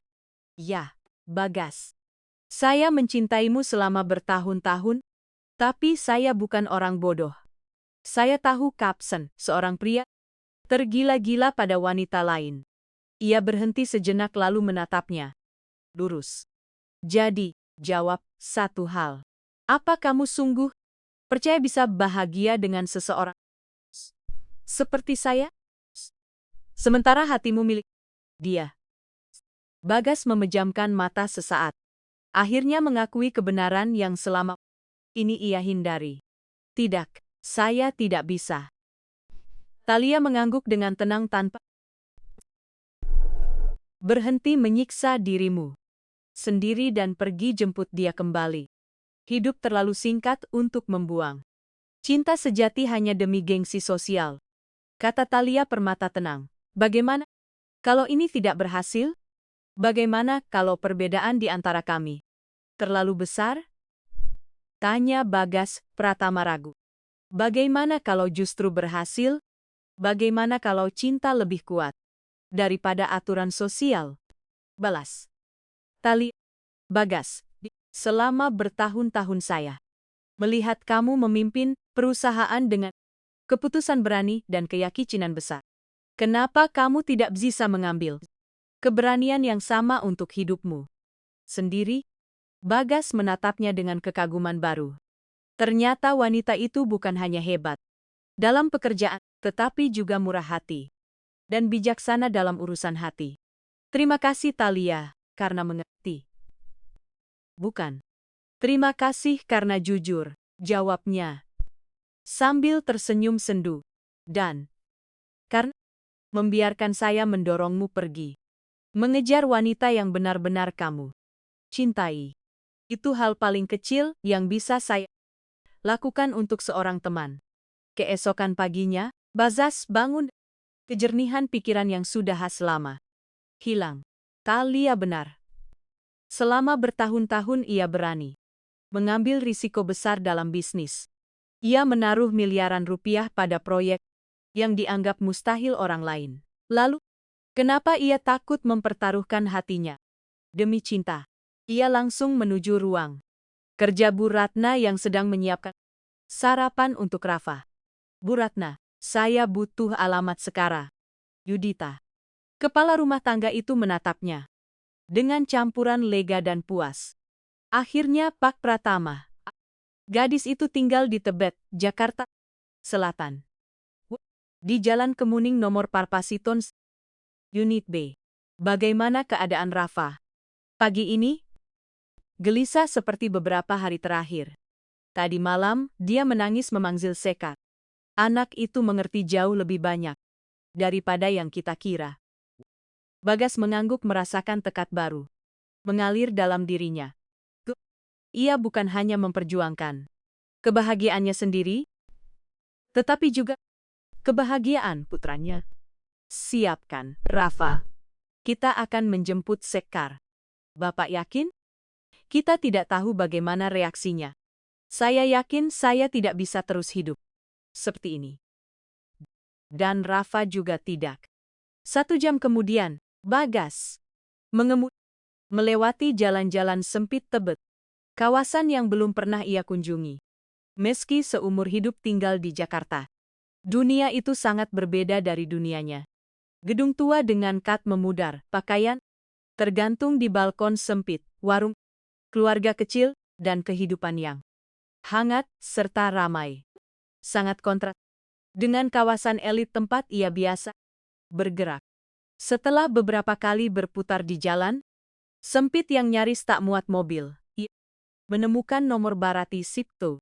Bangunan 5 lantai dengan pintu kayu hijau usang dan interkom tua yang tampak hampir rusak. Bagas mengangkat Rafa dari kursi mobil, lalu menaiki tangga marmer, usang menuju lantai. Jantungnya berdebar keras saat mencari unit B. Akhirnya, ia menemukannya. Sebuah pintu sederhana dengan papan kecil bertuliskan keluarga Ayudita. Ia menekan belar bunyi logam nyaring dari dalam. Beberapa saat kemudian terdengar langkah kaki mendekat dan suara yang sangat dikenalnya dari balik pintu. Siapa? Ini, Bagas. Saya datang bersama Rafa. Terdengar suara beberapa kunci dibuka. Satu demi satu. Di sana berdiri Sekar Ayudita dengan ekspresi terkejut sepenuhnya. Ia mengenakan jeans sederhana dan kaos putih tanpa riasan. Rambut diikat ekor kuda berantakan. Bagi Bagas, ia tak pernah terlihat lebih cantik. Pak Pratama. Apa yang Bapak lakukan di sini? Bagaimana Bapak bisa tahu alamat? Saya harus bertemu kamu. Kami harus bertemu kamu, jawabnya sambil menunjuk.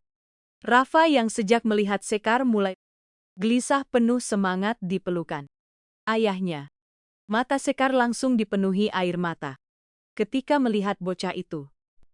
Mama. Ochiafa sambil mengulurkan kedua tangan kecilnya dengan putus asa. Sekar tak mampu menahan diri lagi dan segera mengambilnya ke pelukan. Seketika Rafa tenang menyandarkan kepala di lehernya seolah telah menunggu momen itu sepanjang hidupnya. Anak kecilku, betapa aku merindukanmu. Bisik sekarang Yudita sambil mencicum kepala keriting Rafa berulang kali. Sekar, tolong bisakah kita bicara? Pinta Bagas Pratama. Ia ragu sejenak sambil menoleh ke dalam. Saya tidak tahu apakah itu ide yang baik. Keluarga saya sedang di sini dan tolong. Hanya beberapa menit. Sekar menghela napas lalu membuka pintu lebih lebar untuk mempersilakannya masuk. Bagas melangkah ke apartemen kecil yang sangat sederhana, namun bersih tanpa celah. Ruang tamunya sempit dengan sofa tua, tetapi nyaman, meja kecil buatan tangan, dan foto-foto keluarga dalam bingkai sederhana. Meski jelas reba terbatas, kehangatan dan cinta terasa di setiap sudut ruangan. Sekar, siapa di pintu? Terdengar suara Dari dapur. itu atasan saya, Bu. Ayahnya Rafa, seorang wanita sekitar nimpah tahun muncul. Sambil mengeringkan tangan pada selemek. Ia memiliki mata hijau yang sama seperti Sekar dengan ekspresi penasaran bercampur gugup. Ibu, Rini Handayani, kata Bagas sambil mengulurkan tangan. Saya Bagas Pratama. Senang bertemu Ibu. Ibu Sekar menjabat tangannya dengan senang bertemu juga. Sekar banyak bercerita tentang Bapak dan Rafa. Saat itu Fikri Mahendra keluar dari salah satu kamar sambil membawa buku. Wajahnya langsung menegang melihat Bagas. Bapak datang ke sini untuk apa? Fikri, tegur ibunya pelan. Saya datang untuk bicara dengan Sekar. Jawab Bagas tenang dan meminta dia kembali. Untuk apa? Supaya situasi mustahil ini berlanjut dan akhirnya melukai kakak saya. Bagas menatap langsung Fikri, lalu Rini Handayani. akhirnya Sekar yang sedang menggendong Rafa sementara bocah itu bermain bahagia dengan sehelai. Saya datang untuk mengatakan kepada Sekar bahwa saya mencintainya dan meminta dia menikah dengan saya. Keheningan yang muncul sesudahnya begitu. Dalam sampai bunyi, jam dinding dari dapur terdengar jelas. Sekar membeku dengan mata terbuka lebar. Rini Handayani menutup dada dengan tangan dan buku-buku di tangan Fikri jatuh ke lantai. Apa? Apa yang Bapak katakan? Bisik Sekar. Saya bilang saya mencintaimu. Sekar. Yudita. Bages melangkah mendekat dan menggenggam tangan bebas wanita itu. Bukan karena rasa terima kasih. Bukan karena kenyamanan. Tapi karena kamu adalah wanita paling luar biasa yang pernah saya kenal. Karena kamu memenuhi hidup saya dan hidup Rafa dengan kebahagiaan yang saya kira hilang selamanya. Karena saat kamu tidak bersama kami, dunia kehilangan warnanya. Tapi perbedaan status sosial reputasi Bapak masa depan Rafa. Gumam Sekar. Gemetar. Semua itu jauh kurang penting bagiku dibanding kebahagiaanmu dan kebahagiaan kita sebagai keluarga. Sekar, saya berani mempertaruhkan miliaran rupiah dalam bisnis. Kenapa saya tidak berani mempertaruhkan segalanya demi cinta dalam hidup saya? Fikri maju selangkah, wajahnya masih penuh curiga. Pak Pratama muda mengucapkan kata-kata indah saat sedang emosional. Tapi ketika kenyataan datang, ketika teman-teman Bapak memandang rendah kakak, Sasa, ketika media menulis berita menghina. Selama 6 tahun, saya memimpin perusahaan bernilai miliaran rupiah. Potong, Bagas tegas. Saya menghadapi krisis keuangan, pesaing kejam, dan tekanan media tanpa henti. Kalau saya tidak mampu melindungi wanita yang saya cintai dari gosip murahan, berarti saya tidak pantas menyebut diri saya laki-laki. Rini Handayani mendekati putrinya dan mengusap pipinya. Lembut, "Nak, apa kata hatimu?" Sekar menatap Rafa yang sedang melihatnya dengan mata gelap lebar. Lalu ia menatap Bagas yang kini tampak sepenuhnya rapuh. Hati saya berkata, saya mencintai kalian berdua lebih dari yang pernah saya bayangkan bisa mencintai siapapun. Tapi pikiran saya berkata ini terlalu rumit. Sekar, kata Baga sambil berlutut di hadapannya. Selama berbulan-bulan, pikiran saya berkata Rafa harus dikirim ke tempat khusus karena saya gagal menjadi ayah yang baik. Hati saya berkata sebaliknya, tapi saya tidak mendengarkannya. Ketika akhirnya saya memutuskan mengikuti hati saya dan percaya pada hidup saya berubah total, kata Bagas Pratama dengan suara bergetar. Momen-momen terbaik dalam hidup saya datang justru saat saya berhenti terlalu banyak berpikir dan mulai merasakan. Sekar Ayudita menutup mata, mengalir di pipinya. Saat ia membukanya kembali, ada keteguhan baru dalam tatapannya. Bapak benar-benar siap menghadapi semua yang akan datang. Penilaian orang, hinaan, tekanan sosial. Jika kamu ada di sisiku, saya bisa menghadapi apapun. Sekar menoleh kepada keluarganya.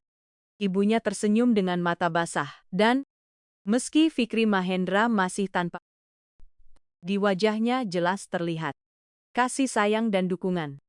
Kalau begitu ya, bisik Sekar. Iya, Bagas Pratama. Saya mau menikah dengan Bapak. Rafa seolah memahami sempurna apa yang baru terjadi, bertepuk tangan dengan telapak mungilnya dan berseru, "Mama, Papa," sambil menunjuk bergantian kepada mereka berdua. Bun.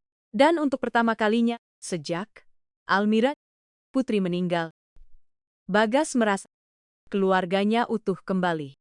Seminggu setelah pertunangan itu, rumah keluarga Pratama berubah menjadi pusaran persiapan pernikahan. Bagas bersikeras mengadakan upacara yang hangat dan sederhana, namun elegan, sadar bahwa Sekar akan kewalahan jika dibuat pesta terlalu mewah. Namun, yang tidak ia duga adalah kerasnya sorotan publik yang muncul setelah kabar pertunangan mereka tersebar.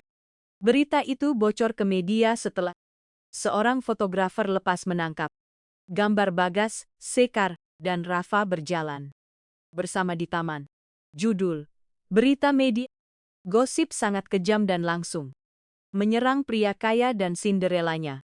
Cinta sejati atau strategi pencitraan. Pagi itu Bagas duduk di ruang kerja dengan rasa kesal yang terus meningkat. Sambil meninjau artikel-artikel yang dikumpulkan Thalia Permata ketika Sekar masuk sambil menggendong Rafa. "Bagaimana kabar keluarga favorit saya?" tanya Bagas, cepat-cepat menutup tablet agar Sekar tidak melihat judul-judul menghina itu. Rafa baru saja berjalan 3 langkah sendiri tanpa bantuan, kata Sekar dengan senyum bercahaya. Anak kecil. Kita akan jadi pelari sebelum hari pernikahan. Benarkah? Bagas berdiri antusias dan mendekat, memeluk mereka berdua. Di mana keajaiban itu terjadi? Di taman belakang. Dia melepaskan tangan dari meja besi dan berjalan langsung ke arah saya. Sepertinya dia ingin menunjukkan bahwa dia siap jadi pembawa cincin paling tampan di pernikahan kita. Bagas tersenyum tetapi Sekar segera menangkap ketegangan di bahunya. "Ada apa, sayang? Saya sudah cukup mengenal Bapak untuk tahu kapan sesuatu mengganggu pikiran."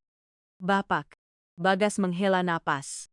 Sadar ia tak akan bisa menyembunyikan kebenaran. "Ada beberapa artikel tentang kita di media. Tidak mengejutkan, tapi beberapa sangat menyakitkan." Sekar menurunkan Rafa ke area bermain, lalu mendekat. "Menyakitkan seperti apa?" "Sensasi murahan seperti biasa. Spekulasi tentang motif saya, komentar soal perbedaan ekonomi kita, teori konyol tentang pencitraan publik." Sekar mengulurkan tangan ke arah tablet yang tadi ditutup. "Biarkan saya lihat." "Sekar, saya rasa itu bukan ide bagus. Kalau kita akan menghadapi ini bersama, saya harus tahu persis apa yang sedang kita lawan." Dengan berat hati, Bagas menyerahkan tablet itu. Sekar membaca dalam diam. Beberapa menit. ekspresinya berubah dari penasaran menjadi terluka. Tekad keras. Pekerja rumah tangga yang menjerat pria kaya bacanya keras. Apakah Sekar Ayudhita menghitung setiap langkah demi memikat duda terkaya di Jakarta? Pakar psikologi anak mempertanyakan, apakah kedekatan antara pengasuh dan balita bermasalah itu tulus atau hanya manipulasi? Bagas melihat bagaimana kata-kata itu melukai wanita dicintainya dan kemarahan membara dalam dirinya terhadap para penulis yang berani menodai ketulusan hati Sekar. "Sekar Ayudhita, kamu tahu semua itu tidak benar. Orang-orang yang benar-benar mengenal kita yang melihat bagaimana kamu bersama Rafa. Tapi orang-orang yang tidak mengenal kita akan percaya versi itu." Potong Sekar, suaranya bergetar. "Bagas, pernahkah kamu berpikir bagaimana ini akan mempengaruhi Rafa saat dia besar nanti? Apa yang terjadi ketika teman-teman sekolahnya mencari nama keluarga kami di internet dan menemukan tulisan yang menyebut ibunya seorang oportunis? Saat Rafa cukup besar untuk memahami hal semua itu sudah jadi berita lama dan dilupakan." Sekar duduk di sofa sambil menundukkan.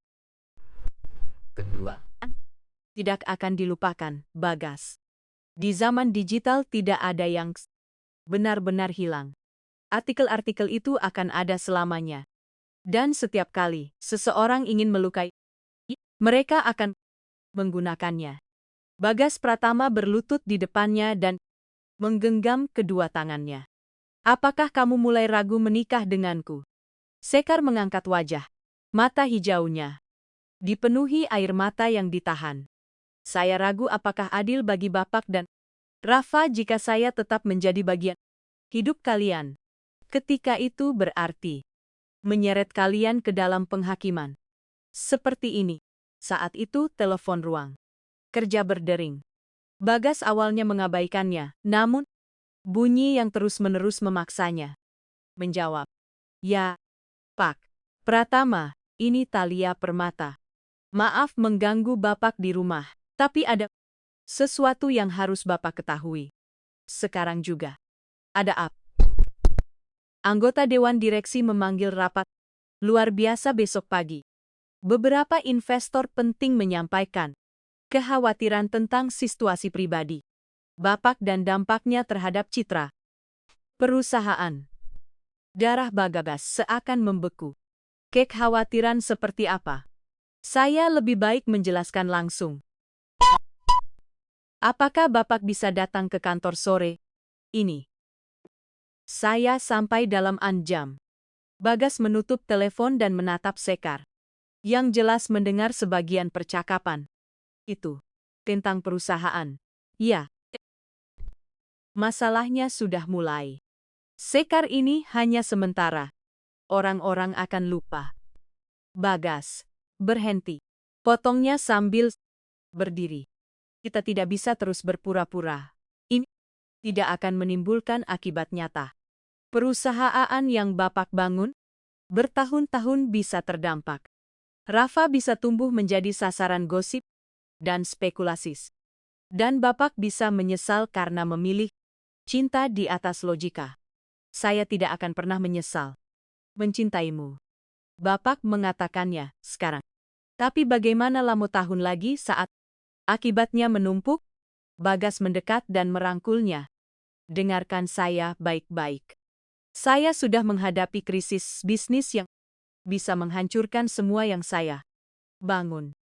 Saya bertahan di pasar yang kejam, menghadapi pesaing ganas dan masa sulit ekonomi. Kalau saya tidak bisa melindungi keluarga saya dari beberapa artikel murahan, maka saya tidak pantas menyebut diri saya pengusaha. Tapi ini berbeda, Bagas. Ini bukan hanya soal uang atau kontrak. Ini soal nama baik, soal bagaimana masyarakat akan menilai kita sepanjang hidup. Dari area bermain, Rafa mulai mengoceh. Gelisah seolah merasakan ketegangan di udara. Sekar spontan mendekatinya untuk menenangkan dan bocah itu langsung tenang begitu merasakan kehadirannya. Lihat itu, kata Bagas lirih. Itu yang nyata, Sekar. Cara Rafa membutuhkanmu. Cara saya mencintaimu. Keluarga yang kita bangun bersama. Semua yang lain hanya kebisingan. Sekar mengangkat Rafa ke pelukan. Bocah itu menyandarkan kepala di bahunya sambil menggenggam sejumput rambutnya dengan tangan kecil. Mungkin Bapak benar, bisik Sekar. Tapi saya butuh waktu untuk mencerna. Rapat besok. Artikel-artikel itu dampaknya bagi Rafa. Apa maksudmu sebenarnya? Tanya Bagas. Sekar menatapnya dengan mata penuh cinta, sekaligus luka. Saya mengatakan mungkin kita sebaiknya menunda pernikahan sampai kita tahu seberapa berat akibat semuanya. Bukan membatalkan. Sekar Ayudita cepat-cepat menambahkan saat melihat kepanikan di wajah Bagas. Saya tidak mengatakan membatalkan. Hanya menunggu sampai keadaan sedikit tenang. Bagas merasa tanah di bawah kakinya bergeser. Setelah akhirnya menemukan keberanian untuk memperjuangkan cinta, kenyataan dari luar kembali mengancam memisahkannya dari Skarsi. Bagaimana kalau keadaan tidak pernah benar-benar tenang? Tanyanya Pel. Kalau begitu kita harus memutuskan. Apakah kita siap hidup dalam badai yang tidak pernah berhenti? Saat itu, seolah memahami pembicaraan mereka, Rafa mengulurkan kedua tangan ke arah ayahnya sambil terus mengoceh. Papa. Papa. Bagas mengangkatnya ke pelukan dan bocah kecil itu langsung memakai kedua tangannya untuk menyatukan kepala dua orang dewasa itu seakan berusaha menempelkan mereka secara fisik. Lihat ini, Sekar, kata Bagas dengan suara penuh haru. Rafa tahu kita adalah. Dia tidak mengerti soal status sosial atau skandal media. Dia hanya tahu dia membutuhkan kita. Berdua.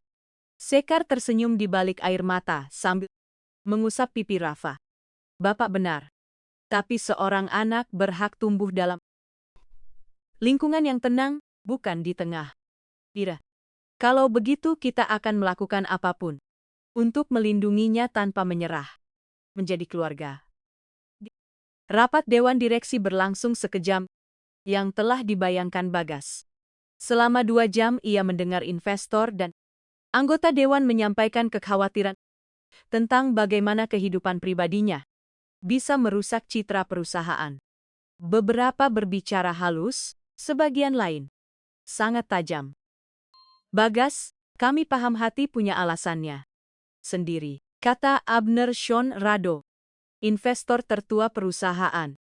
Tapi pasar keuangan tidak mengenal belas kasihan. Citra perusahaan yang ternoda bisa membuat kontrak miliaran rupiah hilang. Begitu saja. Bagas membela pilihannya dengan semangat yang sama seperti saat negosiasi besar. Tetapi ia merasakan penolakan memenuhi ruangan. Pada akhirnya mereka mencapai kesepakatan sementara. Ia diberi waktu bulan untuk membuktikan bahwa kehidupan pribadinya tidak akan merugikan hasil perusahaan. Kini saat mengemudi pulang, Bagas merenungkan semua kata-kata itu. Untuk pertama kalinya dalam karir bisnisnya, ia berhadapan dengan masalah yang tidak bisa diselesaikan dengan strategi atau uang. Saat memasuki rumah keluarga Pratama, ia menemukan pemandangan yang langsung menghangatkan hatinya. Sekar duduk di lantai ruang utama, dikelilingi album foto. Sementara Rafa merangka di sekelilingnya sambil memegang dan membalik gambar-gambar yang tersebar. Jelas sekali Sekar sedang melihat foto-foto Almira Putri. Hai, kata Bagas lembut sambil duduk bersama mereka. Hai, jawab Sekar dengan senyum sendu. Bu Ratna membawakan album-album ini. Saya ingin mengenal Almira Putri lebih baik. Memahami wanita yang menjadi istri pertama calon suami saya dan ibu pertama calon anak saya. Bagas mengambil sebuah foto yang menampilkan Almira Putri sedang hamil. Wajahnya bersinar bahagia, memeluk perut dengan penuh cinta. Dia cantik, kata Sekar lirih, dan terlihat jelas dia sangat mencintai Bapak. Dia memang begitu. Tapi Sekar, Almira Putri adalah masa lalu. Kamu adalah masa kini dan masa depan saya. Sekar mengambil foto lain. Almira Putri sedang menggendong Rafa, yang baru lahir. Saya banyak berpikir sejak Bapak pergi pagi tadi. Tentang Almira Putri, tentang kita. Tentang apa arti sebenarnya membangun. Dan kesimpulanmu? Tanya Bagas. Tegang. Sekar menatap lurus ke matanya. Almira Putri tidak perlu melawan sorotan publik karena mencintai pria kaya. Sejak awal dia memang berasal dari dunia Bapak. Tapi cintanya kepada Bapak dan kepada Rafa tulus. Murni, tanpa beban dari luar. Apa yang ingin kamu katakan? Sekar menarik napas pelan. Bahwa saya juga mencintai Bapak dengan tulus. Tanpa beban tersembunyi. Tanpa kepentingan apapun. Dan perbedaan antara saya dan Almira Putri bukanlah status sosial atau jumlah uang di rekening. Perbedaannya, lanjut Sekar Yudita pelan. Saya harus terus-menerus membuktikan bahwa cinta saya itu nyata. Sementara cintanya tidak pernah dipertanyakan. Siapun. Rafa merangkak ke arah Sekar sambil membawa foto kusut di mulutnya. Sekar mengambilnya perlahan lalu merapikannya dengan hati-hati. Itu foto Almira Putri dan Bagas Pratama saat hari pernikahan mereka. Keduanya tampak bersinar bahagia. Tahu apa yang Bu Ratna katakan pagi ini? Lanjut sekali. Beliau bercerita bahwa Almira Putri adalah wanita pemberani. Saat dokter mengatakan kehamilannya berisiko karena masalah jantung yang pernah ia alami, dia tetap memilih melanjutkan karena lebih dari apapun di dunia. Dia ingin memberikan bapak seorang anak. Tenggorokan Bagas terasa sesak. Itu kisah yang jarang sekali ia ceritakan kepada siapapun. Almira Putri mempertaruhkan nyawanya demi cinta. Dia meninggal sebagai wanita pemberani. Sedangkan saya justru pengecut. Sekar, kamu bukan pengecut? Kamu hanya berhati-hati dan bijaksana. Tidak, Bagas. Saya membiarkan rasa takut dan pendapat orang lain menentukan keputusan saya. Bagaimana saya bisa menghormati kenangan Almira Putri jika saya lebih pengecut darinya? Sekar berdiri dan tekad baru bersinar di mata hijau Bagas Pratama. Saya tidak akan menunda. Kamu yakin? Tanya Bagas, kejut. Setelah semua yang terjadi, artikel-artikel itu rapat hari ini. Saya yakin. Karena akhirnya, saya mengerti satu hal penting. Almira Putri melawan kematian demi cinta. Saya pasti bisa melawan beberapa tukang gosip demi alasan yang sama.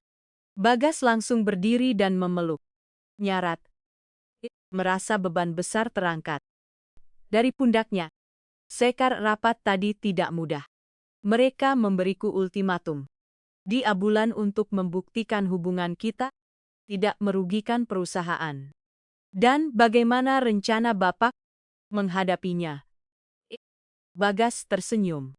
Senyum siang sudah dikenali Sekar sebagai tanda bahwa ia menemukan jalan keluar cemerlang dengan melakukan hal yang paling saya kuasai.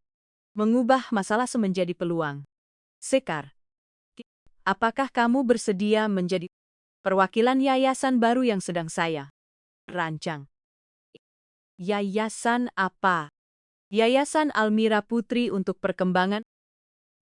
Fokusnya membantu keluarga berpenghasilan rendah mendapatkan pengasuhan anak berkualitas, pendidikan usia dini, dan dukungan psikologis bagi anak-anak yang mengalami trauma. Mata Sekar langsung berbinar. Bagas, itu sempurna. Mereka akan mengubah cerita pekerja rumah tangga yang memikat pria kaya menjadi wanita dermawan yang mengabdikan hidupnya membantu anak-anak yang membutuhkan. Dan yang terbaik itu benar-benar tulus. Karena saya mengenal hatimu, dan saya tahu inilah jenis pekerjaan yang kamu cintai. Sekar spontan menciumnya. Bapak sungguh luar biasa. Tapi ada sedikit perubahan yang saya inginkan. Apa itu? Namanya harus Yayasan Almira Putri Pratama untuk perkembangan anak. Almira Putri layak dikenang dengan identitasnya sendiri. Bukan hanya sebagai bagian dari. Dan saya ingin membangun warisan saya sendiri di samping warisannya, bukan menumpang di atasnya. Bagas menatapnya dengan kekaguman baru. Bahkan ketika menerima solusi yang menguntungkan dirinya, Sekar tetap memikirkan cara paling terhormat menjaga nama istri pertamanya. Saya semakin mencintaimu karena mengatakan itu. Rafa yang sejak tadi memperhatikan pertukaran penuh emosi itu, berdiri sambil berpegangan pada kaki Sekar, lalu melangkah 2 langkah goyah ke arah Baga. Sebelum jatuh pelan di atas karpet, kedua orang dewasa itu langsung bertepuk tangan dengan mata berkaca-kaca. Dia melakukannya lagi, seru Sekar. Bahagia. Jenius kecil, kita sudah siap berjalan menuju pelaminan saat hari pernikahan nanti, kata Bagas Pratama sambil mengangkat Rafa tinggi ke udara. Bocah itu tertawa lepas dengan tawa murni dan polos yang terlalu lama hilang dari rumah itu. Tahu apa yang paling luar biasa dari semua ini? Lanjut Bagas penuh haru.